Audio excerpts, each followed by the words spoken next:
Hi, this is Jo and welcome to my Inspired Action Minisode series. These episodes are meant to help you think about your business in a new way and to take inspired action. Join me as I walk around my London neighbourhood and I discuss the most asked questions I get as a business coach. Let's dive in. Now, the question for today is about productivity. How do I make sure I get stuff done so I'm moving my business forward? And it's true to say that particularly as new entrepreneurs, there is so much confusion about how to actually structure our days and our weeks, how to balance, living our best lives and all the things we want to do, like spending time with our kids, exercise, spirituality, hobbies, interests, and actually building a business. And many people are also combining that with a day job too. So being productive becomes more relevant and a little overwhelming when you particularly look back at the past month and ask yourself, what did I actually achieve? Have I moved my business forward? So today, I really want to share just a couple of things that have helped me enormously to ideally inspire you to perhaps review how productive you are and how you approach it. Now, the first thing is to talk briefly about time blocking. Now, I'm sure you're familiar with the concept of time blocking, but particularly today, I want to talk about deep work and whether you actually block time for this. Now, I do talk about deep work as a whole podcast episode on its own. Just take a scroll through. If you take a peek in the show notes, I put a link. It's all the way back in episode 5, and I really dive into the importance of deep work. But in short, it's the type of work that really moves you forward. It's the type of work that defines you and your business and how you help people. It's not the little bitty work where you get a little bit here and a little bit there done. This is a sort of work where you're inspired to create new offers. You're inspired with your creativity about how you help. And suddenly you want to sit and write a chapter of a book. You want to create a new presentation to really move people forward. You want to create a whole new strategy in social media. It's where you really move yourself forward, but you have to dive into concentration.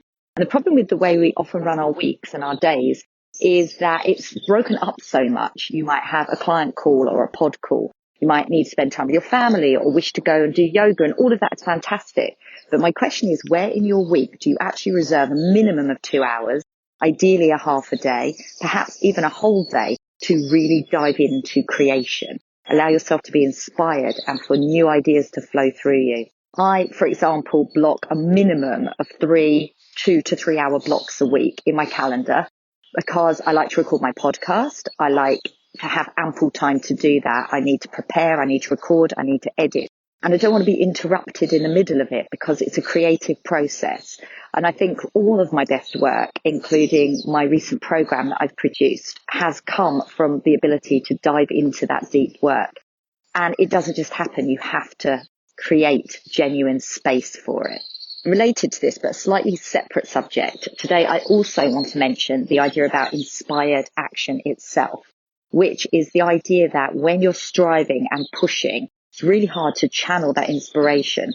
And if you really want to make the most of that deep work, that time blocking, you also have to allow yourself to be open to the creative process. And I've been on a transformative journey recently where I am learning that the action that I take is so much more powerful and effective when it's come from a place of inspiration. And I can't be inspired if I'm doing all the time and not allowing myself to actually feel the inspiration. In fact, that's predominantly why I've started these minisodes, and I'm calling them inspired action, because I want to differentiate between action for action's sake, striving and doing, and where you spiritually channel the energy that allows the inspiration to take action. Because when you allow like that, actually the action doesn't feel so hard. It doesn't feel like hard work. And one of the things that I've been trying to avoid massively in my life and work is to enjoy the work because I'm in a state of flow, I'm inspired, and I'm having the best time. It's been a journey I've been on for some time, and there are 2 really good podcast episodes I've got on that, episode 10 and episode 24. So if you want to learn a little bit more about going with the flow and feeling what it's like to take your foot off the gas but achieve more, please do tune into those. But for today, I hope this has inspired you a little to evaluate how you spend your time, where you allow that inspiration and deep work to take place. So my invitation is pretty obvious today. Are you time blocking for deep work and inspiration? And if not, look at your calendar. corner off a space in your calendar this week so you can really do that thing that you know you want to do, you feel inspired to do, and yet hasn't happened yet. I'm excited to see where this takes you. Have an awesome day. Take care. Bye now.